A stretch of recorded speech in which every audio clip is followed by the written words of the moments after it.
right? That's it. Let's talk about some boat racing. We could do that. Yeah. Yeah. Would you do that? All right, yeah. Do it. Jeremy. What up, brother?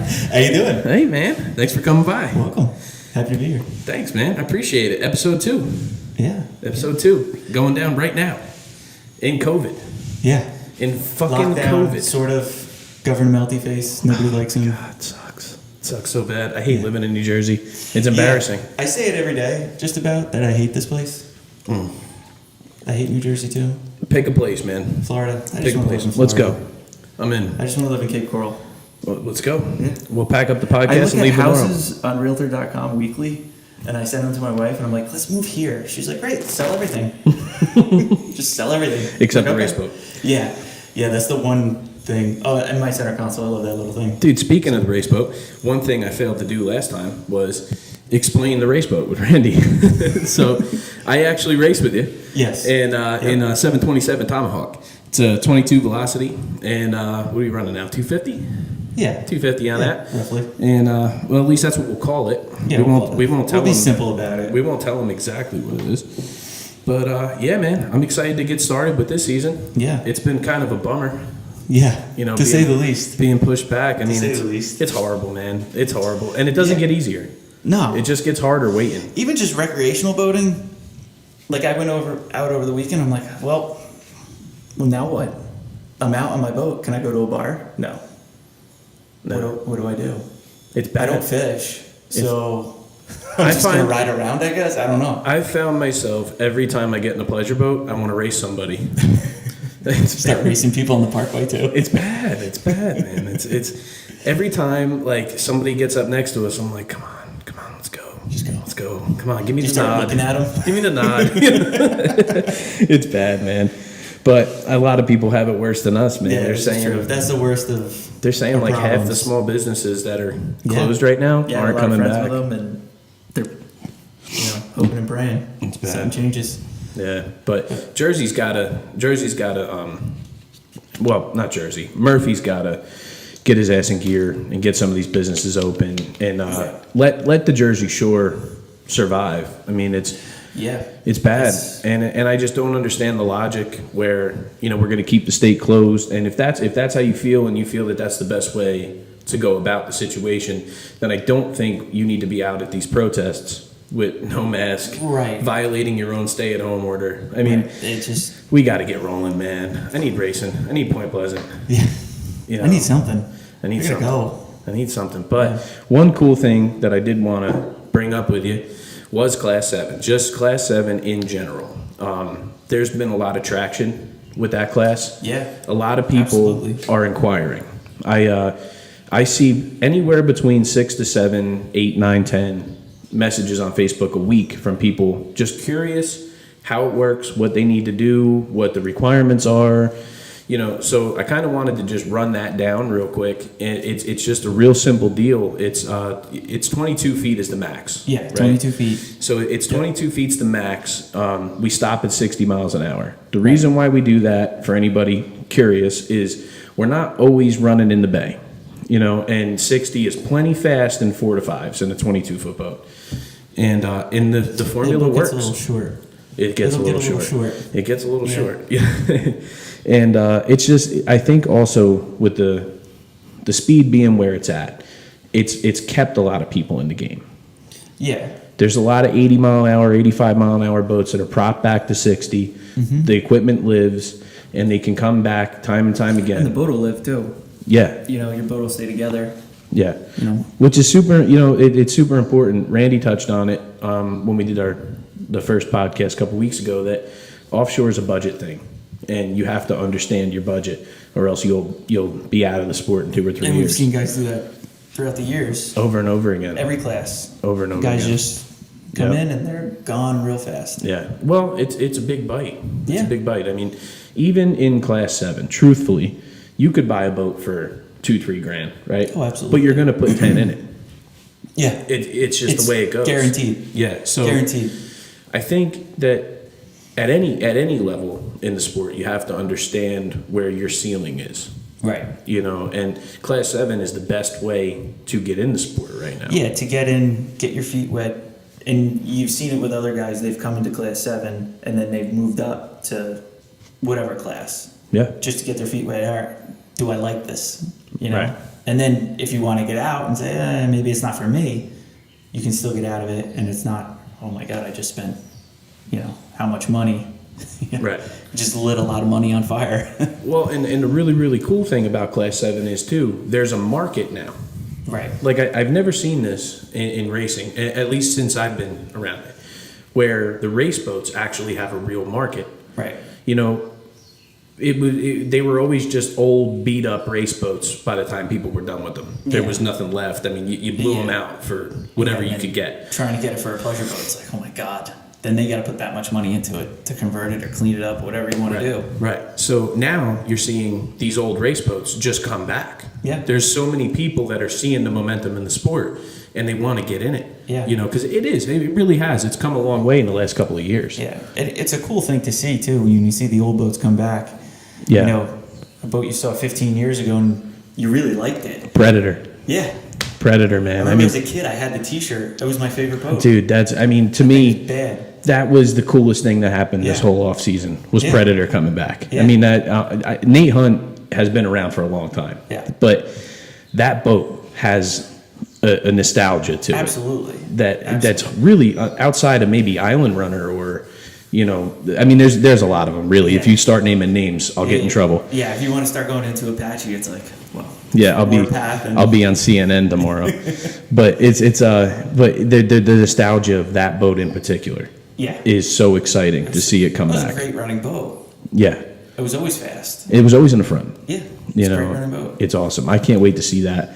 And the other one is coming back out is the old Nopper Sutphin. Yeah. That raced in Class 6. Somebody bought it? Yeah, Johnny Saris bought it up in Lake George with a buddy of his, and I'm sorry, I don't know the gentleman's name, but they're coming back for Class 6 with it, which is awesome. Really cool. That was a good running boat, too. That's an awesome boat. I raced against it a couple of times. I raced against him in Fall River once, had a good battle with him. He was good buddies with Ernie. Okay. And Ernie ran the one in Class 5, the all-white one, the boxer. Yeah. Yeah. The boxer boat. Yeah, so there's a lot of... too. That's a pretty boat. They're amazing. Those Sutphins are they're timeless. They're one of those old timeless boats. They're not all timeless. That's a thing, too. Like, everybody thinks that every single old race boat is timeless. There's some that expired. Yeah. There's definitely some nothing that good are about them. Yeah, there was nothing. I mean, the ones with the big giant wings on the back, we're done with that. Yeah. But the Apaches, the Sutphins, I mean, you're starting to see them come back in because they're distinctive. They're distinctive. You can pick them apart. It's like an old SIG. I mean, you see them around, you know exactly what they are. And the cool thing about it is they're starting to realize they're perfect for bracket class. Yeah. The step bottom boats are great for the spec classes. Yeah. They don't turn as well as a conventional V. They don't. When you get down to the bracket class stuff, like Ken Bird, if you talk to Ken, he'll tell you that boat gets real squirrely. Ken Bird runs a kryptonite, a step bottom kryptonite in Class 7, and he'll tell you it gets squirrely. You got to be real careful with it, And imagine like your boat is squirrely. I mean, we looped it. Yeah. And that's a straight boat. Yeah. So straight bottom with a notch in the transom. You don't want to go into turn 1 with 8, 9, 10 other guys and lose it in a step bottom boat because it's gonna go. You know how that goes. You know, so it's funny. You're starting to see the older boats. The older boats come phase back in because bracket class has gotten so much more competitive and it's really honestly. I mean, it's never going to be the Super Cat, the branding of Super Cat. I mean, when you sit back and just when I say Super Cat, a team came to your mind. Right. You know what I mean? Yeah. It's not going to be that. But what it is the crowd racing. That's the cool part. That's you go into turn 1 with 15, 16 other guys. It's nerve-wracking. Yeah. I mean, I missed my shot. When we were in Inglewood that year, there was, I think it was 2016, there was 18 boats in Class 5. That's crazy. And I broke a drive on my way out, and I missed it. I was pissed. But it was cool to watch them go, man. It was cool to see the crowd. I love that. When you go into the turn with all these guys next to you, and you're like, I hope he sees me. You know I'm here, right? We don't have blinkers or brakes. No, and no rear mirrors, No, not at all. But what are you doing? You got yours together for this year or what? No, not yet. Not yet? No. You get home from work, it's like, I know I have to work on this. I know I have to work on this soon. Well, and it was funny. We were just talking about it in the shop where it seems like with racing pushed back, everybody's got all this time. Yeah. All it means is everybody's going to start in 2 months. That's what I feel like. Because I'm always like scrambling at the end, and I pulled the bracket off because I got to put the new bracket on. Right. The Porter bracket. Yeah. That's so awesome. I sealed off the transom because I have to put new holes and all this stuff. Right. And that's as far as I got. Right. Well, and I looked at it and I'm like, 1 second about that bracket too. Porta's a guy, Scott Porta, Porte Products. I'm sorry if it's Porta, Porte, I always screw up. I screwed up too. But he's phenomenal, and he's a great guy in the sport. Yeah. He will talk to anybody. If you want to pick his brain, you will leave benefiting from that conversation. He's a genius, and his brackets are phenomenal. In Inglewood last year, he gave one to a random team, and happened to be Jeremy, which was super cool. The giveaway, yeah. Yeah, and very cool. It was awesome, man. Thank you, Scott. Thank you, Scott, for supporting. I mean, that's just, we don't get much of that anymore. No. It's a shame. No, you know? I know, right? But anyway, one thing I did want to talk to you about, because I honestly didn't even know this until I was bullshitting with you in Inglewood. How long you've been a fan of this sport? I think, well, when I was a kid, I used to live next door to the people that own Eastover Marina. So they've literally known me since before I was born. And the owner raced with John Bocius in the Crazy Greek. And I met him as a kid, and he was like, it was like meeting your hero, because, you know, you're everybody talking, oh, it's the Greek, the Greek, the Greek. And it was like, he would take me around the marina and show me all the boats. My mom would freak out where the hell I was, and it was like meeting your hero. So, and I just kind of fell in love with boat racing. And then my dad worked at Kurt's, and then I worked with you guys, and I ended up going and work there, and it's just, my whole life has just been about That's going to boat racing. A funny thing too, when we started running this year, that I got so many people that were like, how do you know Jeremy? Yeah. Dude, Jeremy used to drive down the Parkway and pick me up from my after school program. Yeah. You know? I think I was like 18. Yeah, Dude, you were young. I was a kid, man. Yeah, you know, it's all I would crazy. do was follow you around and ask you about Giants facts. Yeah. I remember one day I had to pick you up from school, and I get there, and I was like, Boomer here? The girl's like, who? I'm like, Nicholas. She's like, oh no, he went home. I'm like, what do you mean he went home? So I call your dad, and he's like, oh shit. He's like, yeah, you gotta go to the house. And I'm like, where the hell's the house? Like, driving around, I pick you up, you're like, oh yeah, I just took the bus home. I'm not like, good at rules. I was like, you want to come to the shop? You're like, nah, I'm good here. It's like, all right, see ya. Oh, yeah, but it was a funny thing, man. I had so many people ask me that, and I'm like, dude, I've known Jeremy for fucking 15 years. I think it was like, I worked here in 2004. Yeah, we were still racing the Viper. Yeah. Yeah, I think, yeah, you still it was before the fountain. Yep. So it had to be 04, 05-ish. Yep. Right there. Yep. When this place was rocking and rolling. It's crazy to see, too. It's really good to see that the marine industry is bouncing back. Yeah, crazy. It's so nice, man. I was out boating last weekend, and there's so many new boats. Yeah. They're everywhere. Everywhere. Brand new. You know, whereas go back 3-4 years ago, there was nobody boating new boats. I mean, nobody could afford them. Right. You know, so I mean, the prices haven't changed. The economy just came back. It just you know, people are making money. yeah. And I'm glad. I mean, boats. I've been talking to a lot of our teams, and nobody seems to have a horror story yet. No. A down and out horror story yet. So That's a good thing. It's a great thing. And if there's somebody out there in our community that is having trouble, definitely reach out. I mean, our community's tight. Yeah. Our community's tight. We'll do whatever we can to help. And it seems like the teams are going to come back. There's not, you know. That's a good thing. Yeah, it seems We need good. that. I'm I hoping. think everybody needs it. Everybody needs to get out and feel normal again. Yeah. That's the thing. Not only that, you know, I don't know if this is the same with everybody, but when I get to the race, I actually feel like I got home. Like I don't feel out of place. I don't feel like I'm on vacation. I don't feel. It's like a comfort zone. Yeah, I know everybody. Everybody's cool. I'm safe. These are all good people. Yeah. It's almost like, I mean, it is like family. in most cases. It is family. Yeah. You know, it's crazy. And so Chrissy calls it, my wife, she calls it the crazy racing family. So exactly, it's literally what it feels like. You It go to is. a race, everybody knows each other, and yeah. And I need that. I feel like the guys need that. I feel like the fans need that. You know where I can't wait to go is St. Clair. Yeah. I can't wait. That's I'm cool upset. race. I'm upset. It's totally canceled for this year. Yeah. But I can't, like I'm so bummed about missing that because we've been doing that race for I don't know 13, 14 years, something like that. I could be off. It might be more. I'm not exactly sure. But I've gotten to know the fans as well as I know the guys that show up to the race. It's crazy. I mean I've met kids.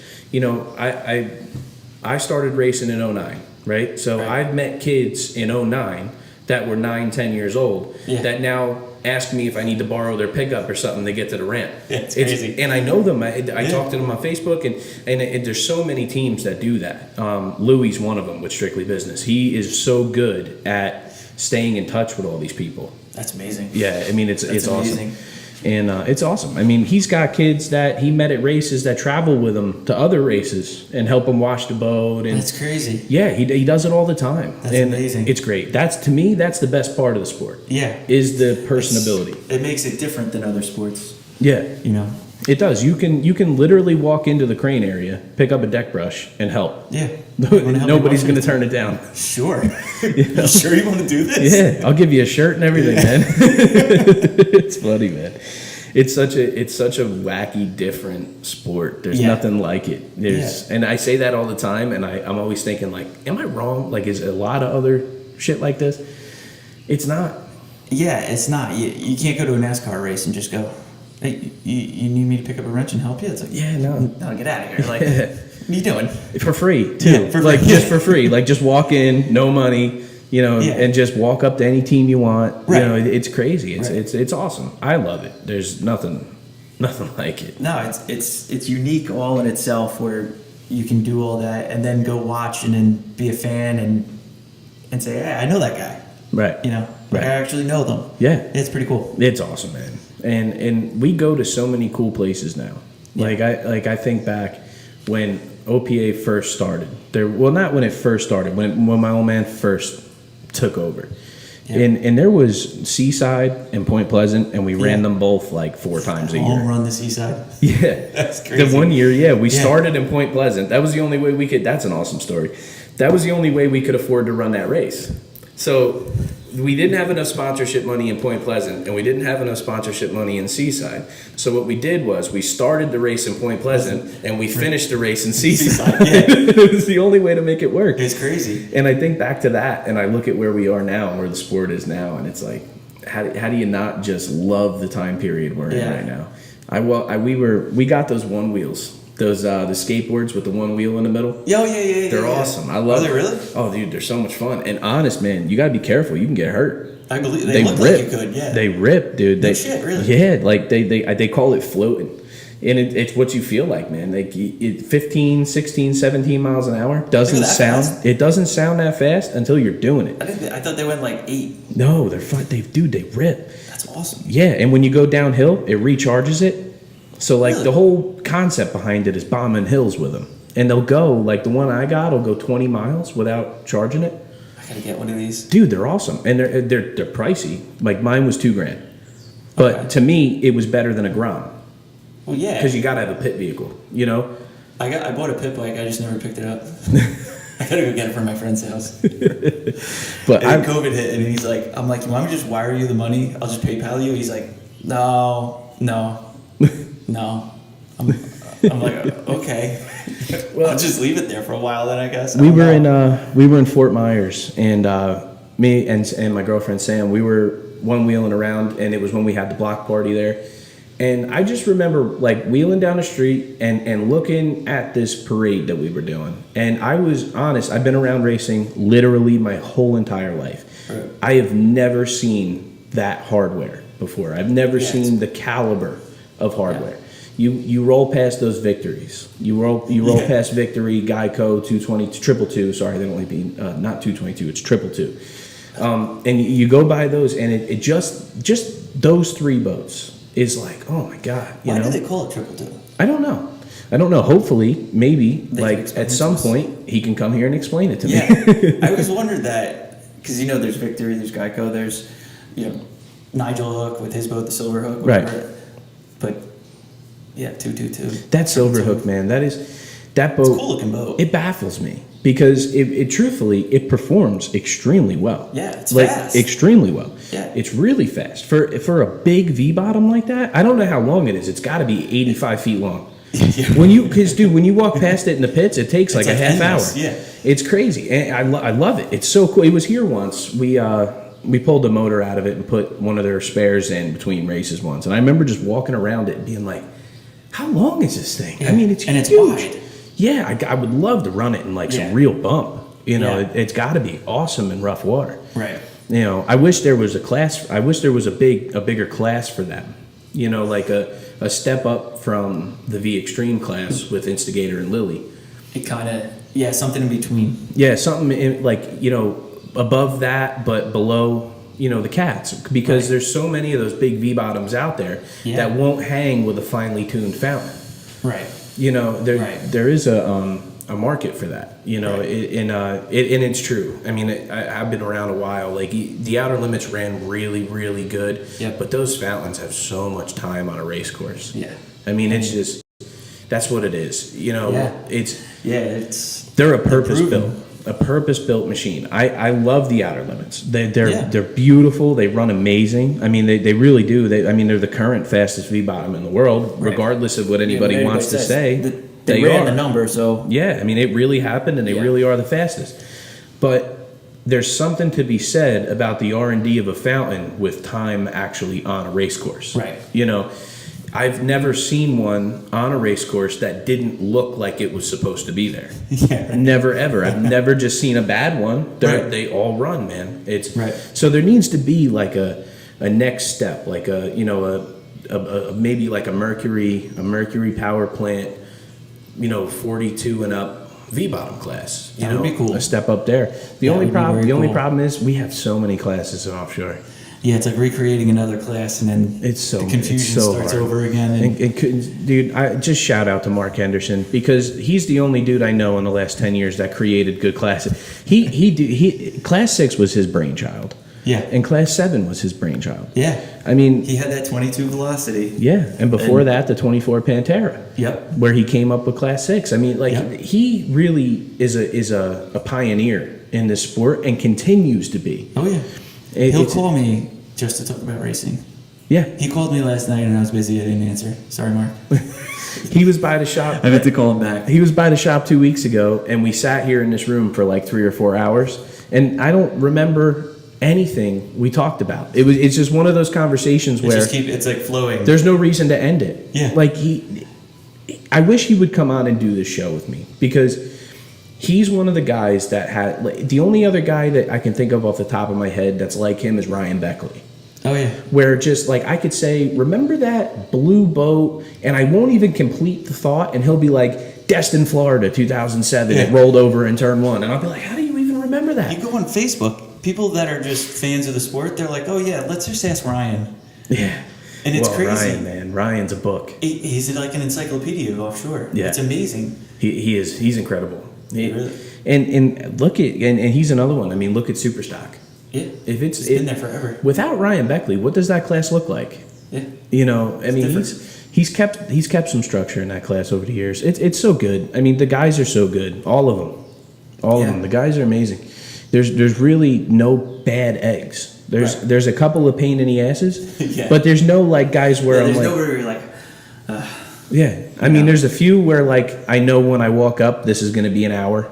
You know what I mean? Yeah. But it's not a bad conversation. No, they're all great people. Yeah.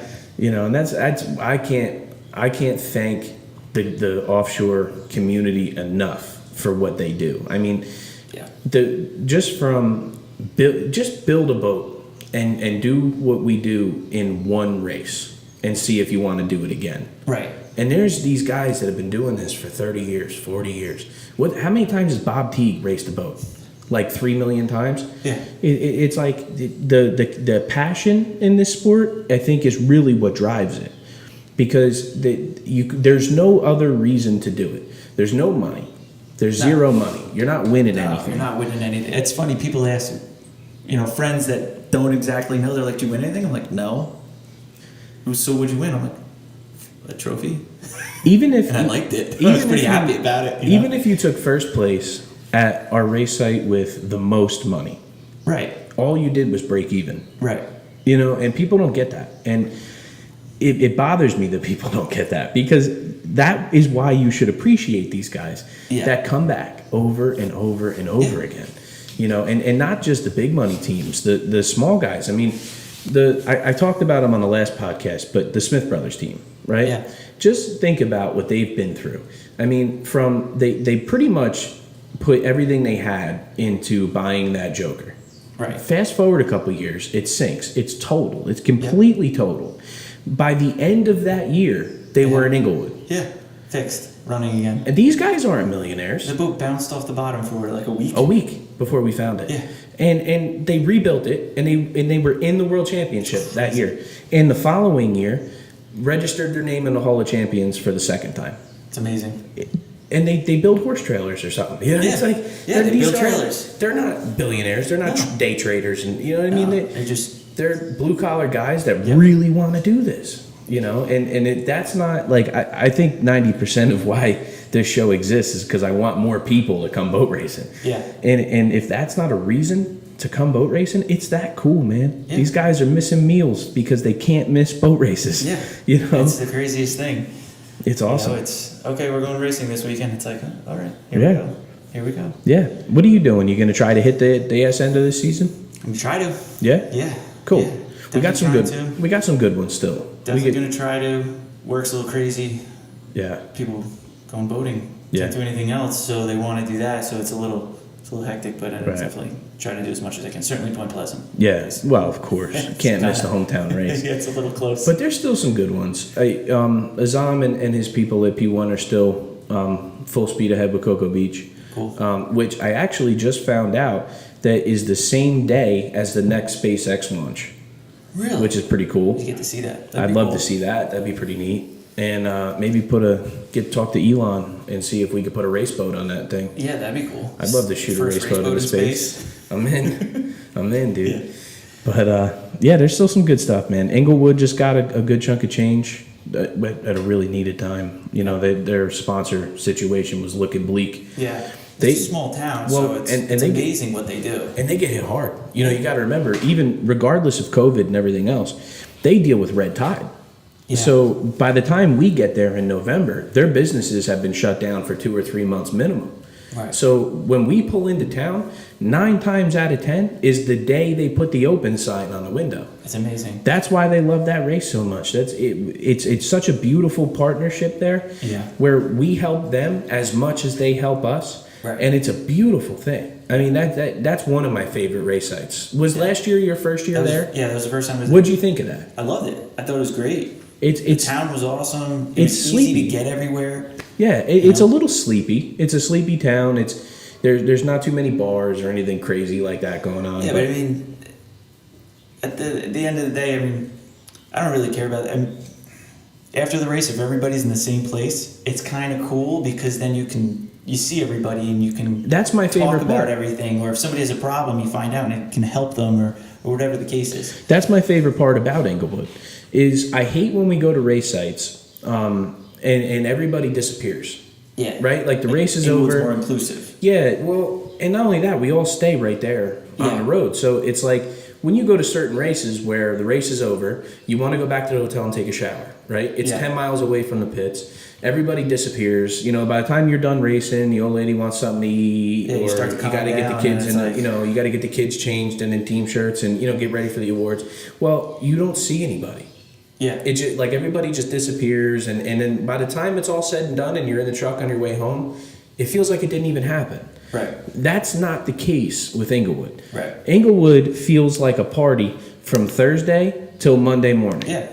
It's awesome. Every day. We all end up at the same bar, the Lock and Key or the Sandbar, and then when that closes, we all go to that pool hall across the street that's open till like 5 in the morning. Right. It's awesome. It's so cool, and I think that's the funny thing about the racing community is we just really can't wait to get together and party together. Yeah, it's like if we make it to Sunday, that's cool, but we're here to drink and party and have a good time and hang out with the fans. And well, that's the thing. You still got to enjoy yourself at the same time. Yeah, I mean, because that's why so many of us do it.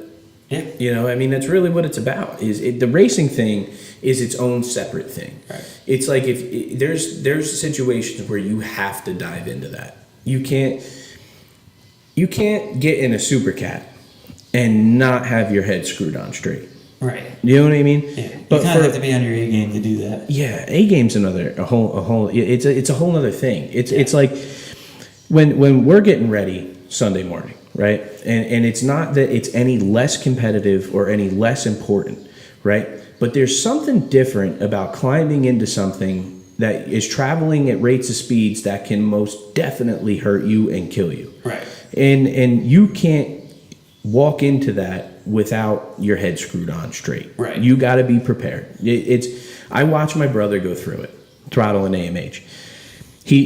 Sorry, I'm bad at that. He throttles AMH, the Super Cat, in number 8 Super Cat, and I watch him the night before, and it's a system. It's like there's a way to carry yourself the night before, you know, to be when you wake up in the morning, you're ready to rock and roll.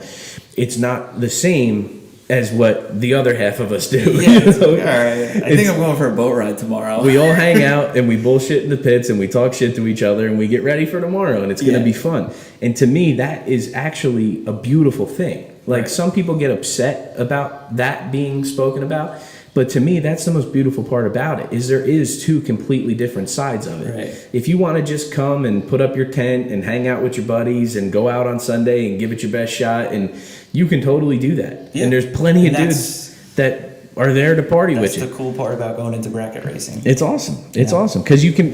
It's not like you show up and you're alienated. Oh, like no.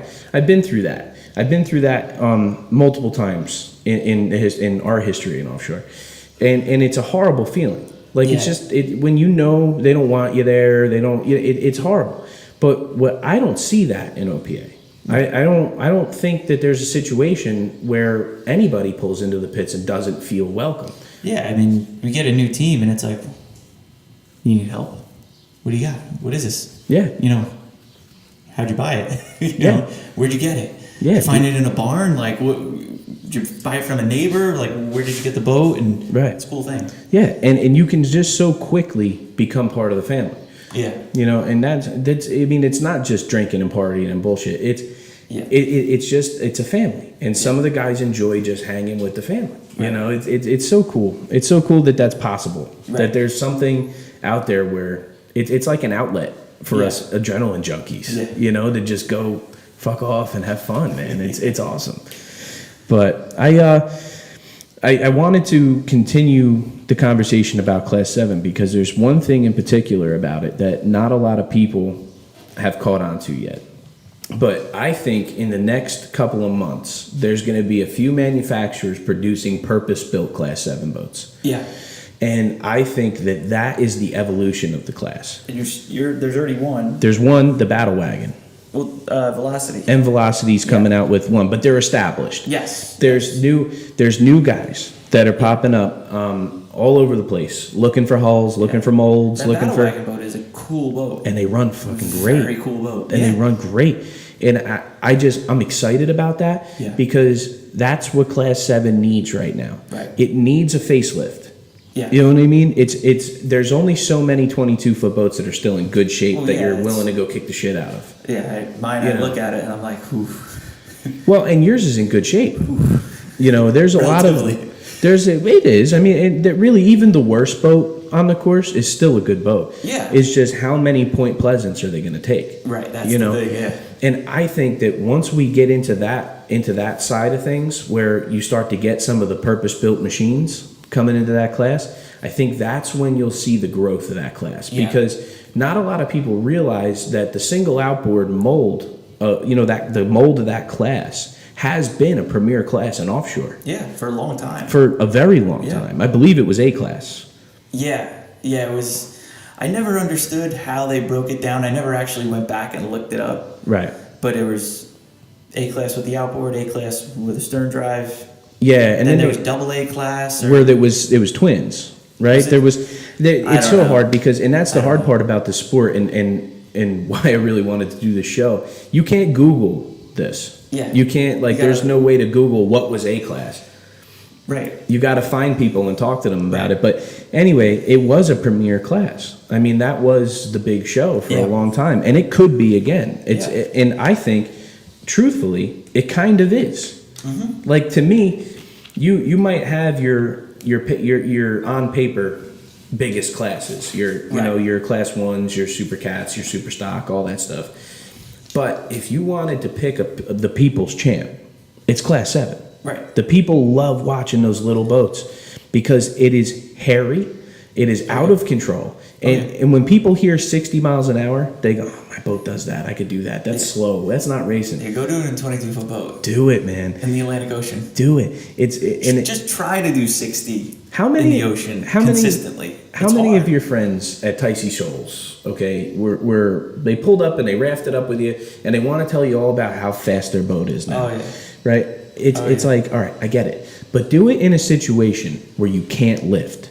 The way I explain offshore racing is this. If you've seen Times Square, okay, and you've seen the mad traffic of Times Square, imagine when you come through the tunnel, somebody put a rock on your pedal and said drive. Yeah. That's offshore. It's a car accident every 20 feet. Yeah. It's not easy. Nothing about it is easy. Yeah. And on top of that, you're out there with 10 other people that are not going to lift. Right. There is no lifting. Yeah, there's no stopping. I think I'll have a bottle of water, I'll have a Coke, I'll have a beer. Well, not only that, there's no getting into turn 1 and going, this doesn't look good. You lost. Right, it's over. You lost right there. Over in turn 1. You lost.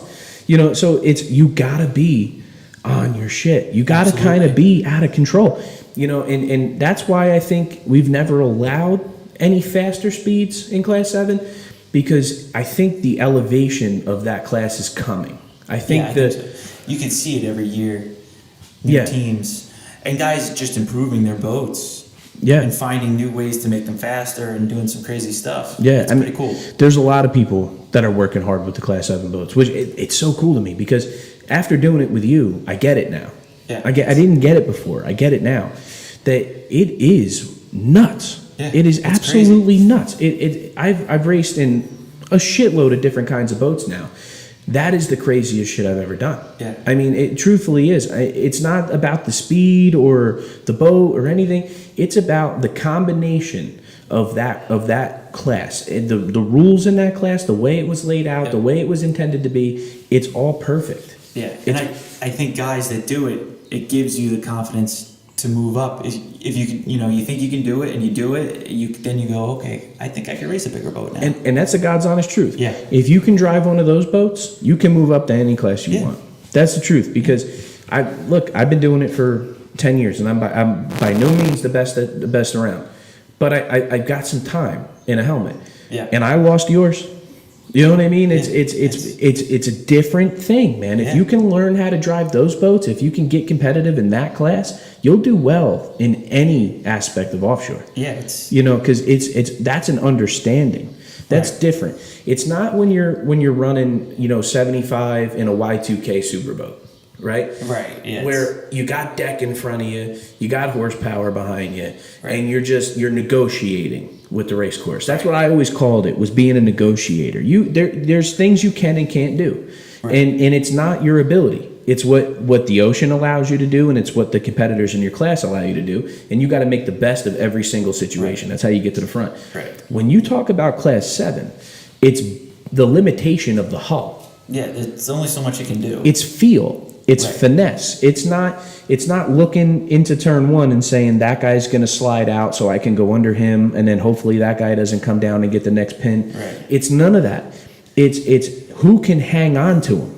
Yeah. You know what I mean? And if you can learn how to do that, you can do that in any boat. Yeah. Truthfully. And if they ever get into a more serious lane and it's not that it's not dead serious now, but if they ever get a little faster, if you ever get some purpose-built Class 7 boats out there that are ready to rock and roll with some good freeboard where you're not so worried about running so tight with everybody, and like your boat's really good. Truthfully, like when I sit in yours, you have a false sense of security. Yeah, but it's here. Yeah. It's here. There's some of them where you're sitting on the deck. You're pretty tall. That's scary, man. Yeah. That's a different feeling. Yeah, I don't know. I look over. I'm like, man, you're right over there. Well, and it's one thing you guys got over A class.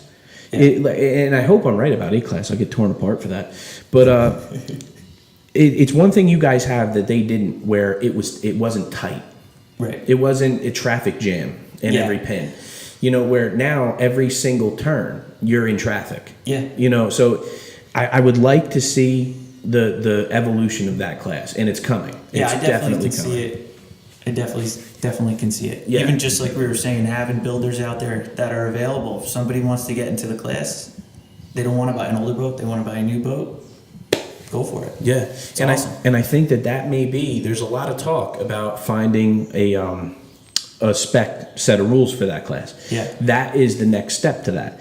That's, you know, if we can get an agreement, you know, we'd have to sit with the class and the builders and everything else. This is, you know, in my opinion, a year out, right. 2 years out. It's not 10 years down the road. Yeah, it's not something you could just whip up in an hour and say, okay, guys. Yeah, but it's also not 10 years in the future. I think it's right here around the corner. And I think with Mercury putting out the power that they're putting out right now, I mean, they're fucking killer. They're building the best shit. I mean, they just straight up are. There's no way to work around it. Look, I have pontoon boats we sell at work, and put a 300 on one and it puts you in the seat in a pontoon boat, and you're like, what the hell just happened? Dude, you want to talk about a 50-mile-an-hour pontoon boat? Pontoon boats, man.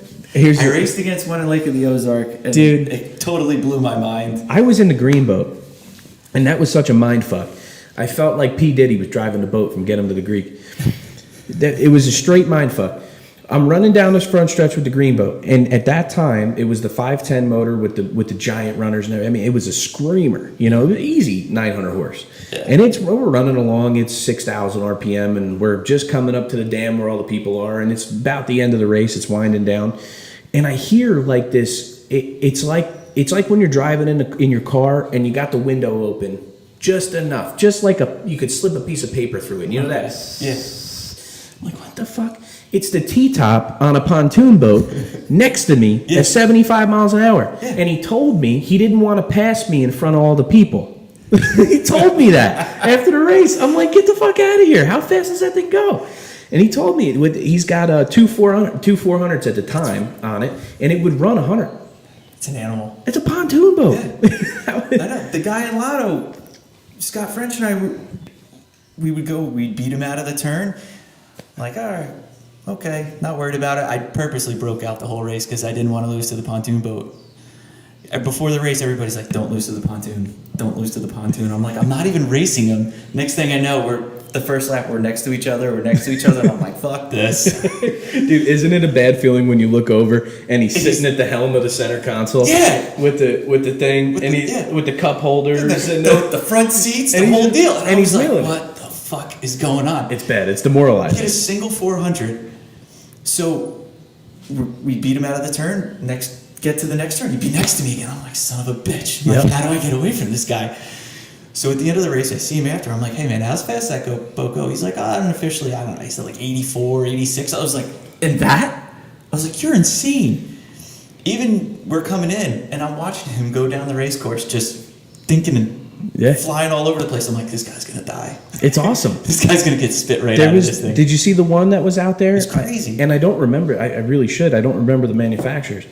But the one had two 383s in it and Bravos.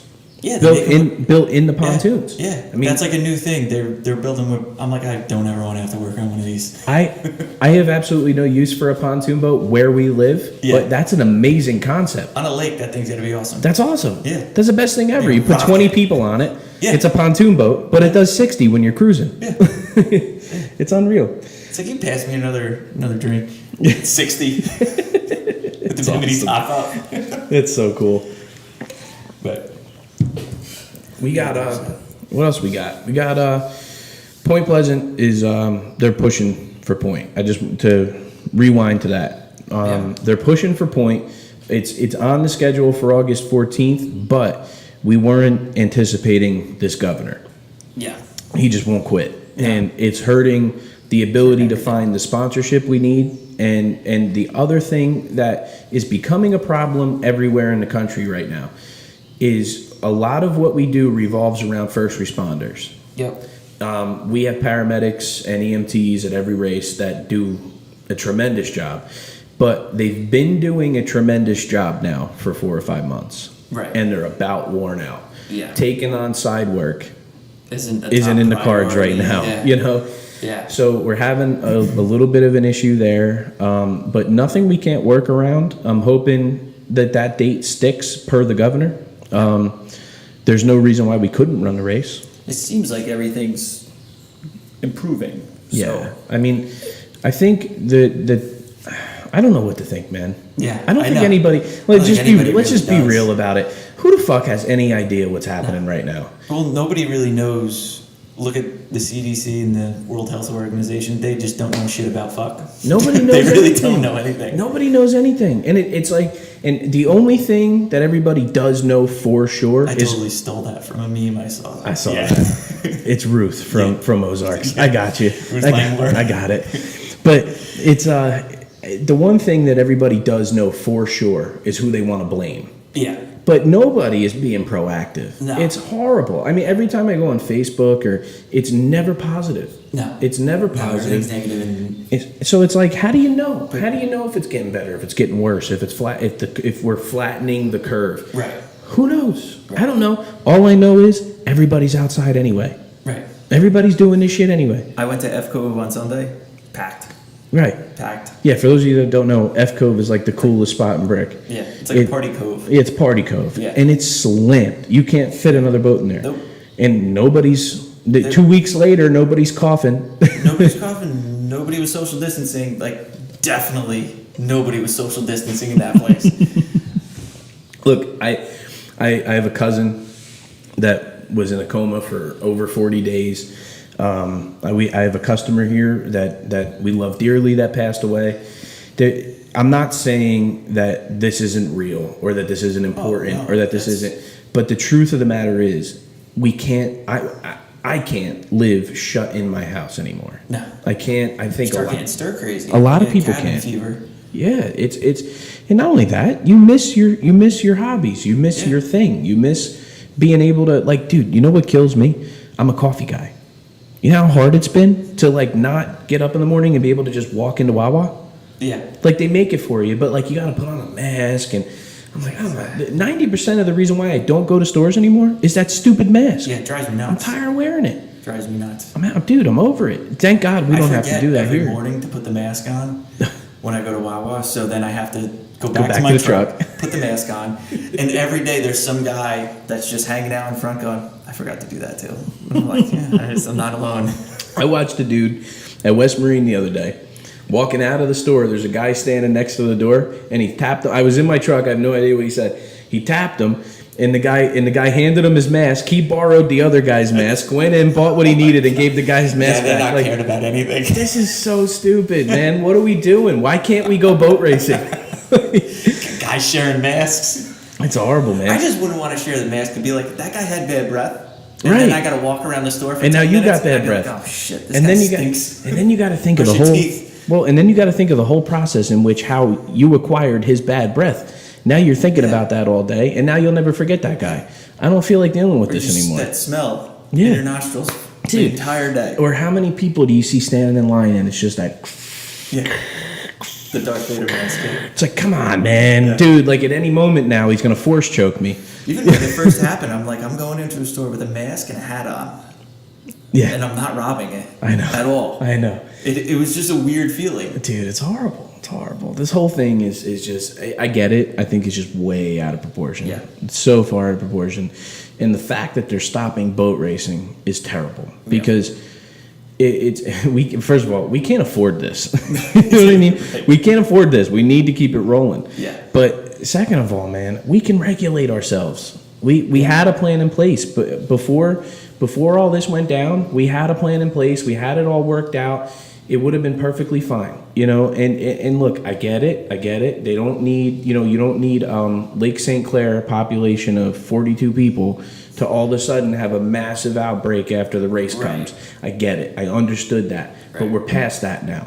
Yeah. You know what I mean? We're past that now. We got to get this shit open back up, and we got to get back to boat racing. I think it'll happen. It's going to happen. No doubt it's going to happen, but it needs to happen soon. Yeah. Is my problem with it, because I think in what I'm saying about boat racing, you can apply to whoever listens to this. Whatever your thing is that's being taken away from you right now, it's horrible. Yeah. I'm not saying you should be out lighting shit on fire, but it's horrible. Everybody feels the same way. Like, there's people that are getting tickets for sitting in lawn chairs on the beach. Isn't that crazy? It's bullshit. So you're allowed to stand on the beach, but you can't sit on the beach. I could go to a sandbar and I can stand there. Yeah. With everybody else. There's a sign in Long Beach Island that says no sunbathing. It's amazing. It's on the list of things you're not allowed to do because of COVID. Yeah. What? What are we talking about here? What are we doing? It's horrible, man. It's and amazing. I don't want to harp on COVID, but no. it's just it's Talk about killing happier me. things. Yeah, happier things. There is one good happy thing that's recent. Is we got the Phantom pretty much done.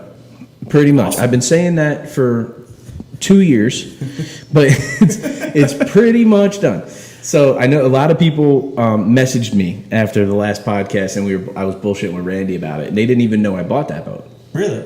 Yeah, it's been pretty quiet, you know. Yeah. And I'm super excited about that. I'm so pumped because I cannot wait to get in with those knuckleheads. Yeah. It has nothing to do. It could be any class. I'll enjoy racing. It's those guys. Right. They're nuts. Yeah. They're out of their minds, and I can't wait. There's a measuring stick in Offshore right now, and in my opinion, Britt Lilly is holding it. Yeah. And I can't wait to get wrapped up in that class. Yeah, that'd be hard to disagree with. Dude, he's holding it. Yeah. I'm pretty sure he was undefeated last year in his SVO. I'm pretty sure. I can't think of a race that he lost. I'm almost positive he was undefeated. And if he wasn't, there was only one or two that he didn't win. And on top of that, the work that he did in that fountain against my brother and Instigator was unbelievable. Yeah.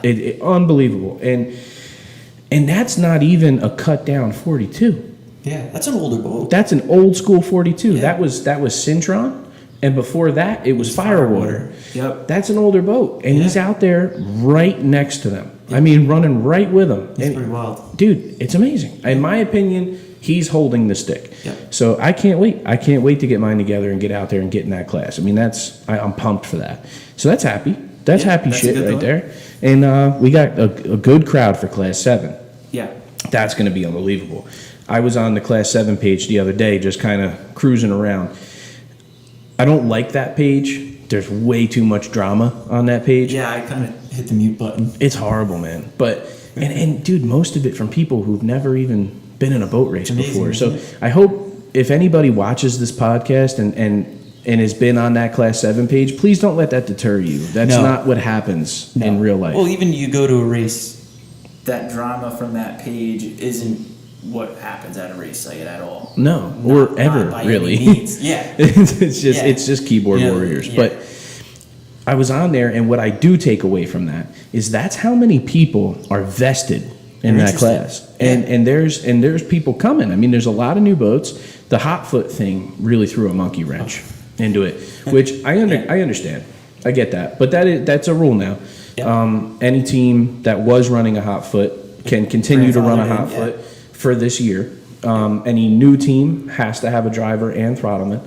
And come next season, all teams will have to have a driver and Throttleman. And that's not just for Class 7. That's all the way across the board. Yeah. Offshore is a team sport. It takes two people. Yeah. There's absolutely no conversation to be had about it.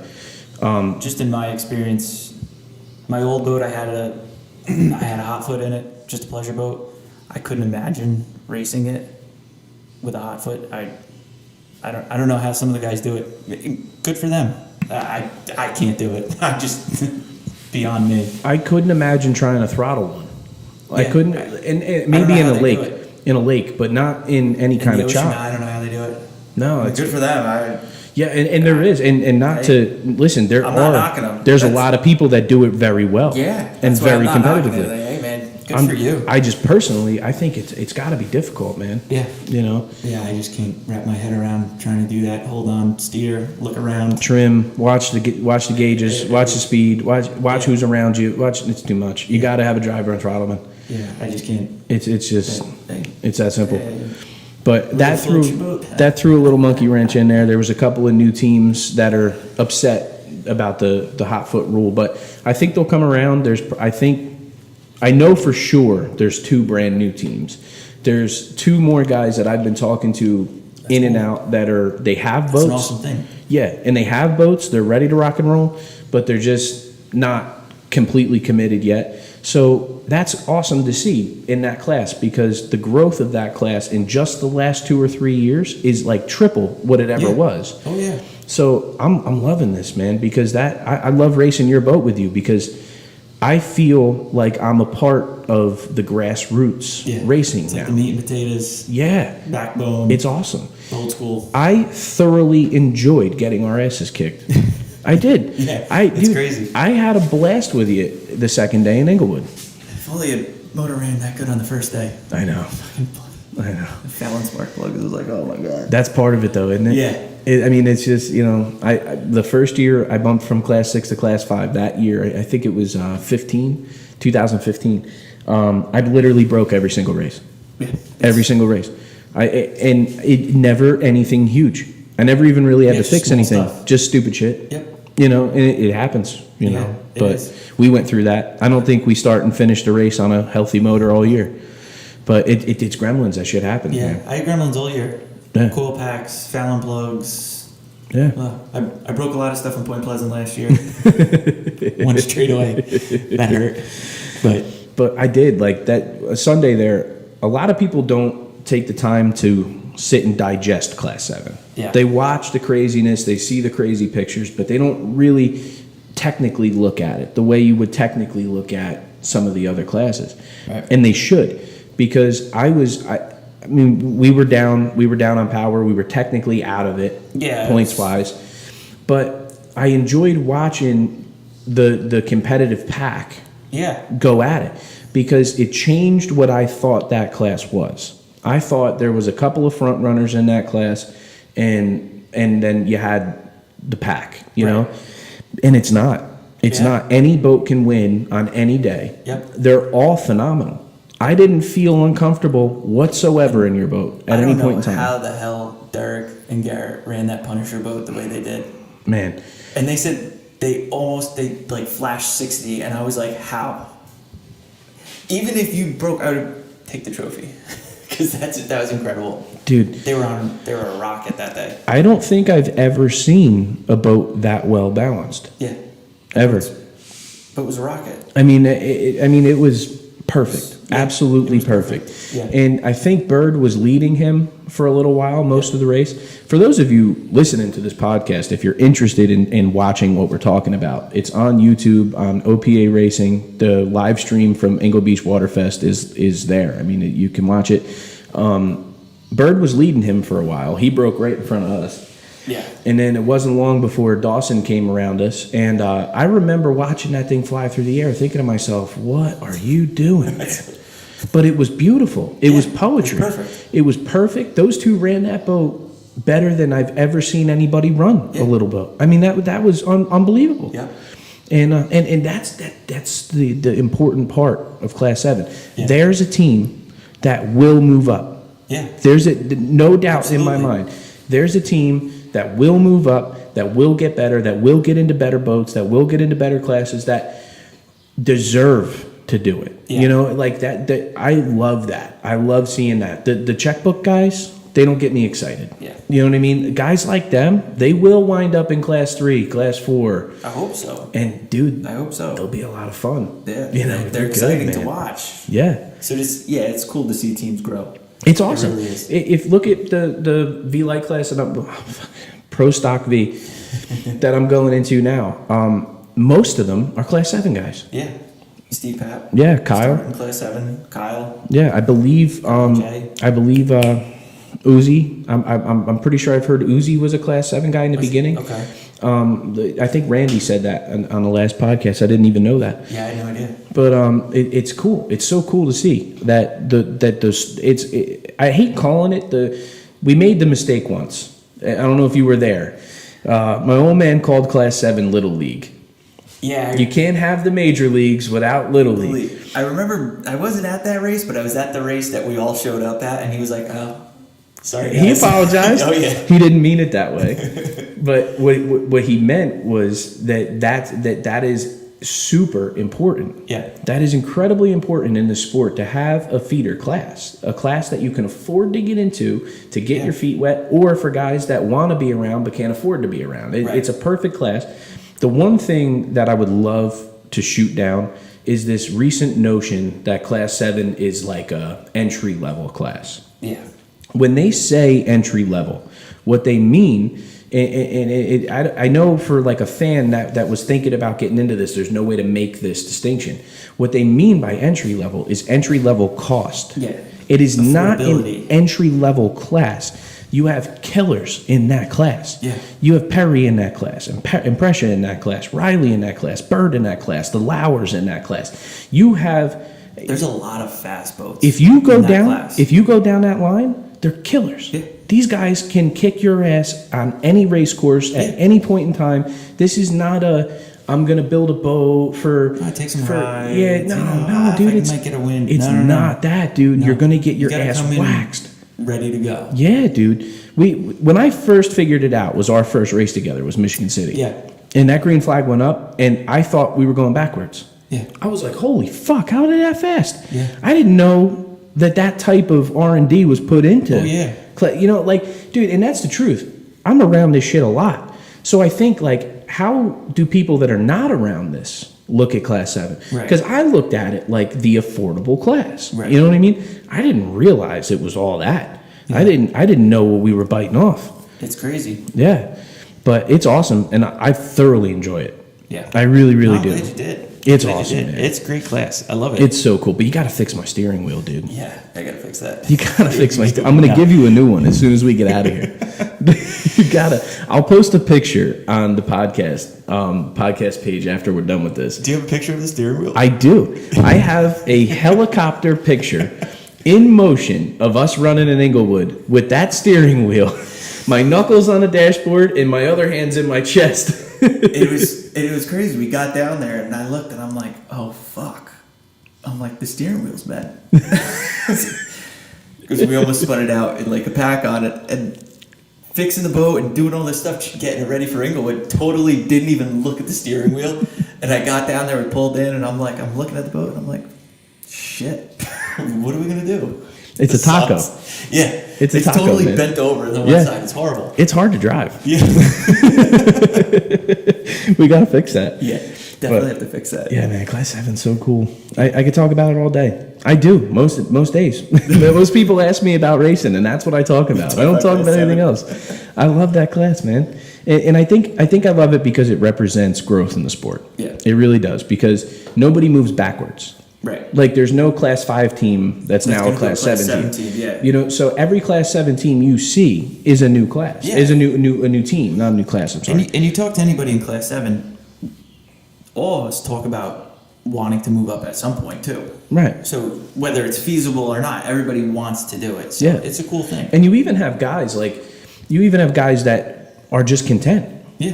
You know, like there's definitely I talk to Joe Riley a lot from Shadow Pirate, and he tells me all the time, I have no interest in getting out of this class. I love this class, you know, which I agree with him. I really do. Like, if I had a little Class 7 boat set up, I'd come. Yeah. I'd come here and there. I mean, it's unbelievable. You can't.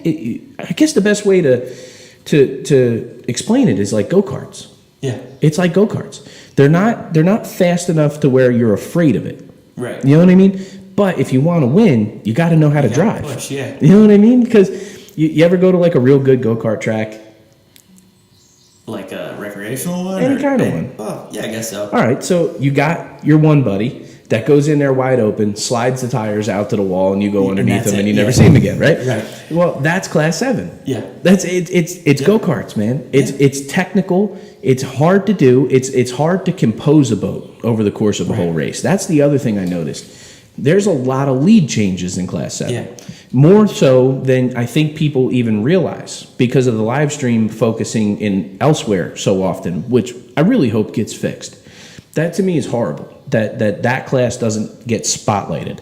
Yeah, there's a lot of good battles throughout the race just in the class. And even if the guy he's leading the whole race, there's somebody right there. Yeah. There's always somebody right there. Somebody's knocking That's on the door pretty neat. at every position. Yeah. It's not like that to me that's so cool because you don't see that often. But in class 7, it's the normal. Right. It doesn't matter if you're in 5th, 6th is on your transom. Right. You At know, all times. Dude, I think it's the coolest thing. I really do. I think it's the coolest class in boat racing. Yep. I'd put my stamp on it. Not that fucking means anything, but I would. I'm excited about it. And there's so many cool things happening right now. I mean, Mercury with this big outboard push, this outboard fad, wave, flood, whatever you want to call it. And it's taking over every part of boating. Yeah. All the recreational boating, sport boats, your big cruisers, all have outboards. Yeah. Everything. It's pretty amazing. Dude, it's unreal. It's pretty amazing. When you see, like, back in the day, if you saw a boat with 4 outboards, that was a lot. Yeah, it was like, That was like a lot. Yeah, that's expensive. Now, every company's got one with 6 of them. Yeah. Every single one of them. It's not it's crazy. outlandish. Yeah, it's crazy. You know, and like, I'm an inboard guy. I'm not really an outboard guy. And I look at it and I'm like, why wouldn't you just put a couple of... The older I get, working on outboards is a lot easier. It is, Yeah, man. just stand there. I'm starting to I come really around. don't like rolling around that much. I'm starting to come around on it, man. Yeah. It really is an awesome concept. And Mercury is leading the charge. Yeah. I mean, just leading the charge. By far. But I felt horrible when I read that BRP closed up the outboard section with Evinrude because, I mean, that's just, Evinrude's been around forever. You know, so that was horrible to learn. But it's inevitable. Yeah. It's inevitable. I mean, there's just any new boat today, you're trying to buy it with a Mercury. If you bought it with anything else, it was only because of the price. It's Mercury or Yamaha. Right. And that's based on just personal preference at this point. Well, and Yamaha does build a good product. Oh yeah, fantastic. And there's another side of that. Even the Evinrudes, we just talked about them going out of business, but truthfully, they really shouldn't have. Right. That G2 and that, I mean, the whole line run great. Yeah, they all run great. Awesome. Yeah, I mean, it's not that nobody else is putting out a compatible product. Just nobody else is making the power and the reliability that Mercury's making right now. I mean, when you can buy a motor with a 6-year warranty. Yeah. I mean, there's a lot of people that do that, but Mercury gives you a race-ready 400-horse outboard with 3-4 years on it right out of the box. Right out of the box. Right out of the box. Good. Try and kill it. Yeah. Blow it try, up. and you know they are. Yeah. Oh yeah. You know, try and kill it. You can't. No, I know a guy that has a skater and he runs everywhere. Yeah. Hard. Yeah. But runs. Yeah. Just runs and runs and runs and runs. It's pretty awesome. It's pretty cool. It's amazing, man. When we were in Bimini, and no knock on anybody else, but when we were in Bimini for the race back then, they had a big fishing tournament that either just happened or was happening after the race. It was one or the other, and there was some residual. There was some boats just hanging around in the marina, maybe hanging for the race. I don't know what the deal was there, but every single one of them had Mercuries on the back. It's awesome. And I remember sitting on the dock, and I was bullshitting with one of the guys from the hotel there, and he said to me, "Yeah, any boat that came here with anything other than a Mercury got towed home." That's and he's not in the business. He's not in the sport. That was just an observation that he made. Any boat that came here with anything else got towed home. That's awesome. That's Mercury's the shit, man. Yeah, they really are. I have no complaints. So. I love them, man. And I know there's a lot of opinions surrounding Mercury, but the truth is the truth, man. Go to the 525. Explain to me the myth of the 525. Still running, dude. If still have them. There's still people are buying them. Yeah, I mean it's unbelievable. The ones in the fountain have literally been in there from day one. Yep. From day one. I mean, we've rebuilt the heads and shit, but they've never exploded. No, ever. They just keep going. Yeah, it's unreal. And I run that with my old man now, who's not a Throttleman at all, like whatsoever.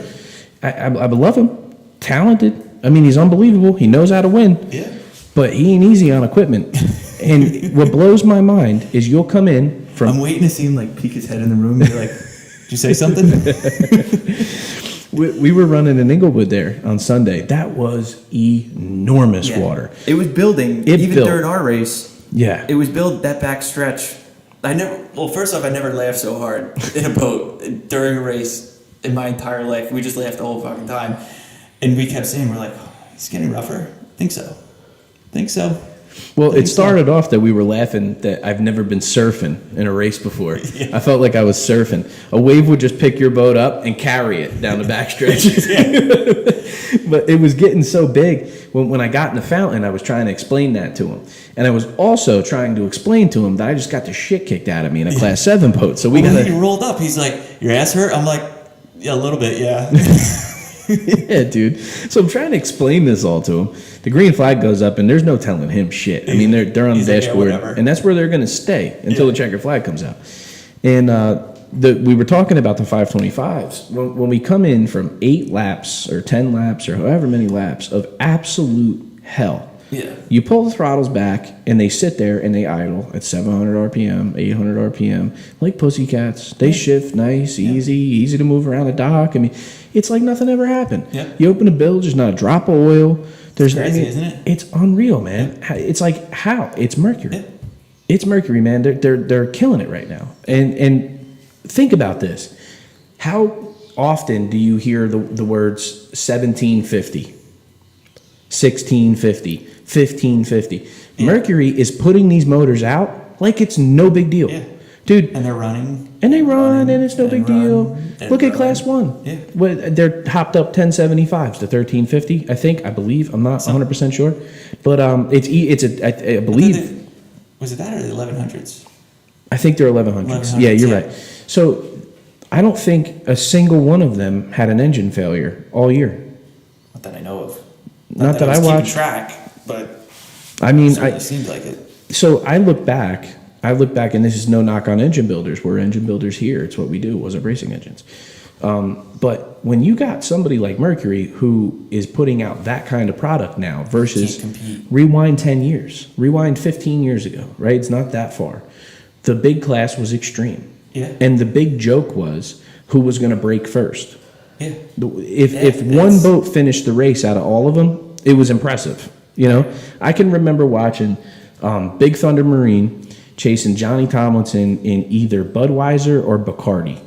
Was it the Bud Select? It might have been Bud Select. It was in that. I feel like that was the same boat, just repainted like 4 times. Maybe. I'm like. But it was in that. It was in those years, and Big Thunder had the four big blocks in it, and I remember watching. It was hilarious. They couldn't keep the blower belts on, neither one of them.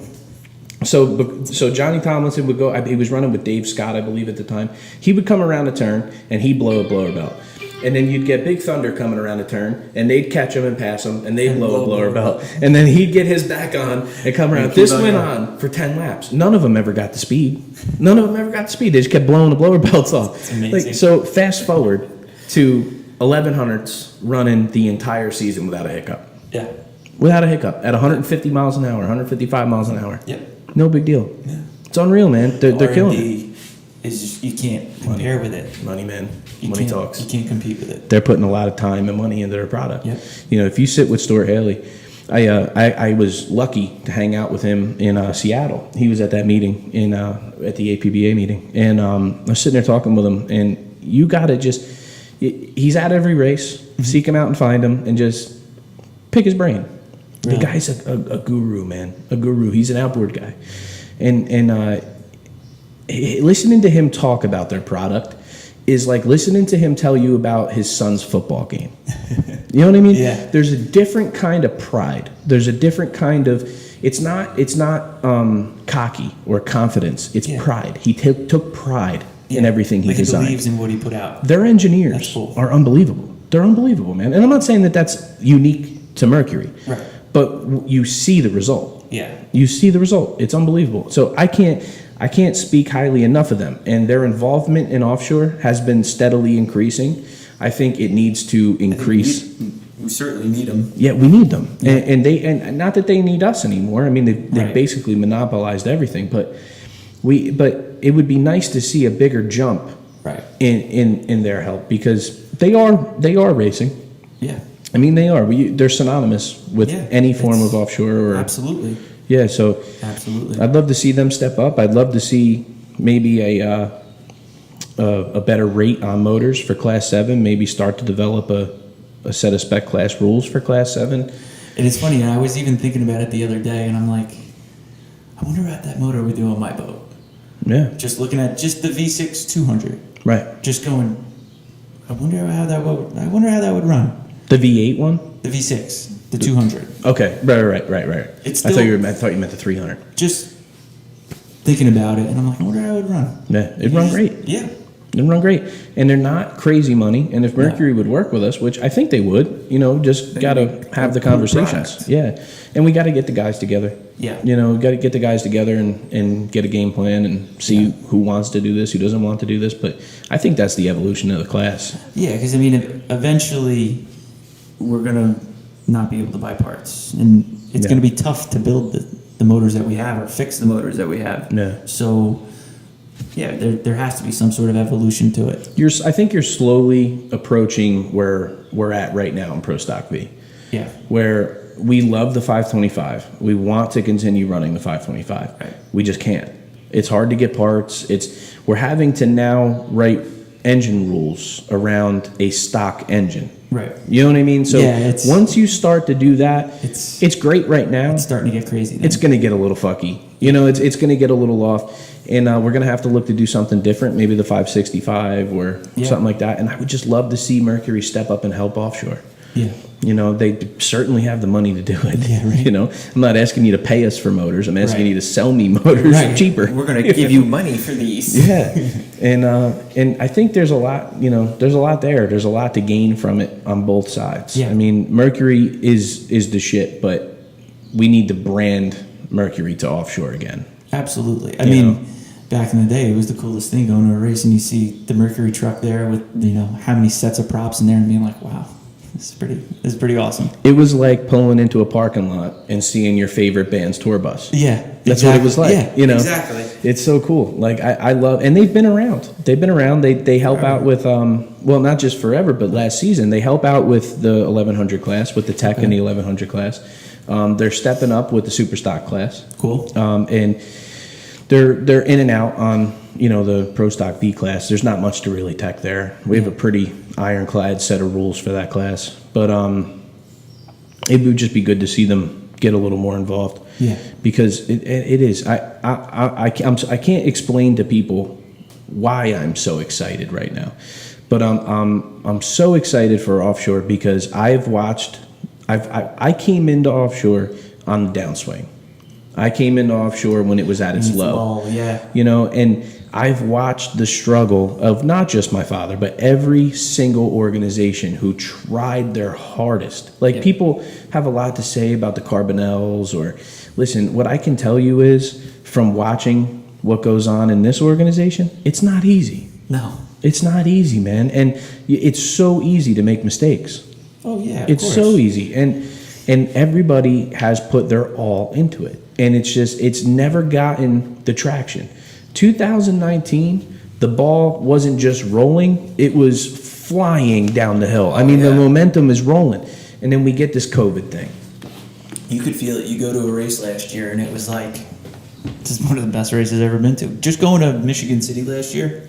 Unreal. That's the best race I've ever been to, I think. Unreal, man. I've never seen so many people in a small town, but just excited, even for a Class 7 boat. And it's the craziest thing. And I'm like, really? They had signs. Yeah.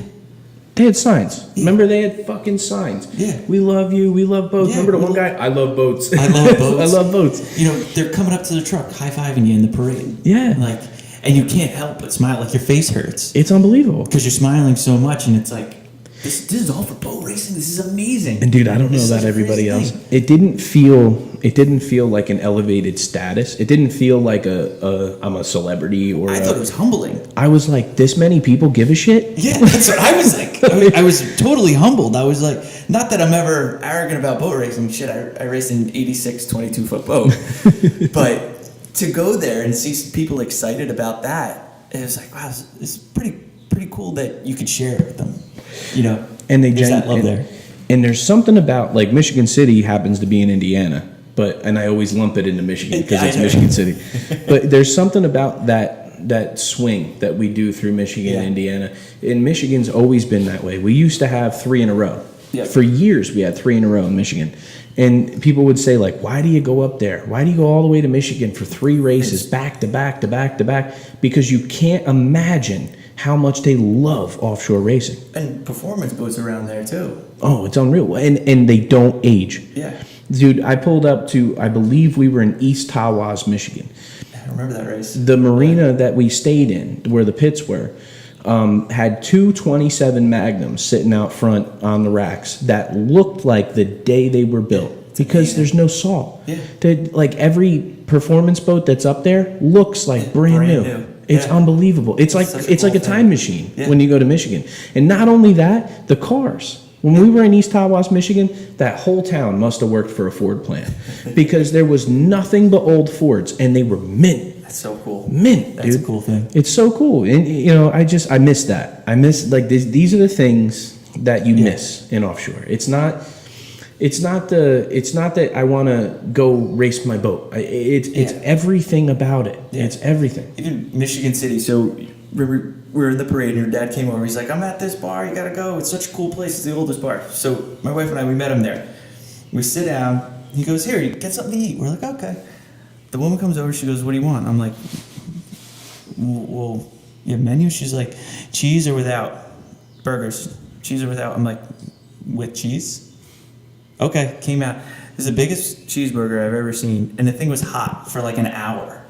It's like they killed the cow out back and then made the burger right there, and I'm eating it, and I'm like, "Here, because you eat the rest of this." She's like, "Oh, all right." She's like, "Yeah, it's gonna be cold," and I'm like, "No, just eat this." And she's like, "Holy shit!" This thing's amazing, dude. It's so cool. But you go in, and the bar's really old, and you feel it. Yeah. And they're excited for you too. Yeah. They want to talk to you too. It's such a cool thing. My girlfriend Sam and I were there for a while. We went straight from St. Clair to Michigan City. There was no reason to drive all the way back to New Jersey and then get in a truck and drive all the way back for the next race the next weekend. We stayed over in Michigan, in Michigan City, and we found this cool little breakfast place. When you walked in, it was like, it must have been an old train station. So it was all still done like a train station. That's cool. But it was like an old like the old train carts and like the old. Oh, it's so cool. All the old conductor shit on the wall. Like I was blown away. The soda, they had like a fridge, like an old 50s or 60s like Coke refrigerator. How they look with the old like 1957 Coke bottles in them and shit. I'm like, you don't see this. You don't. To me, it's not just the racing; it's everything that goes into it. I miss it. I want to get back. I want to get back to it. And it's all those things, the towns that you love, that you find. You go to a race and you find out about the town, and you're there, and all these cool places, and you want to go back to those. So. Yeah. How about that Blue Chip Casino? That place is insane. When you walked into the casino, did you know you were standing on a boat? Not really. They built the whole casino on a boat. Yeah, it was so cool. Yeah. And they're the best up there, man. Rick Wright and Jack. His name's gonna flood out of my head right now. It's Rick Wright and his partner Jack. And I believe Jack employs Rick. I'm screwing this whole thing up, but they're just amazing people. Yeah. Jack is like the most animated dude you've ever met in your whole life. Super nice guy. Incredibly nice guy. And his guy Rick, that he sends to all the races to get the 1-2 on everything that's going on.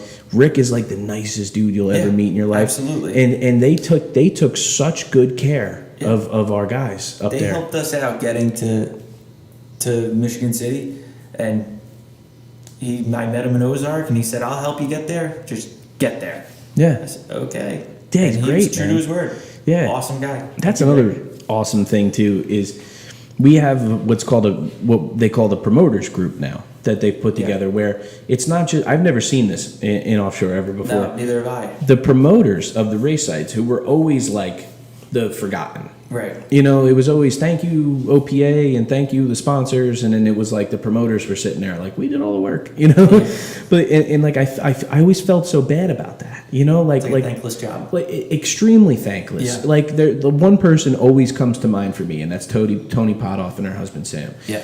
They do such an amazing job on the Jersey Shore with their whole staff. I mean, Angela, everybody. They're incredible, and they never get that recognition. Right. They never, so it's cool to see this promoters group coming together, and they all stick together. They're all super tight.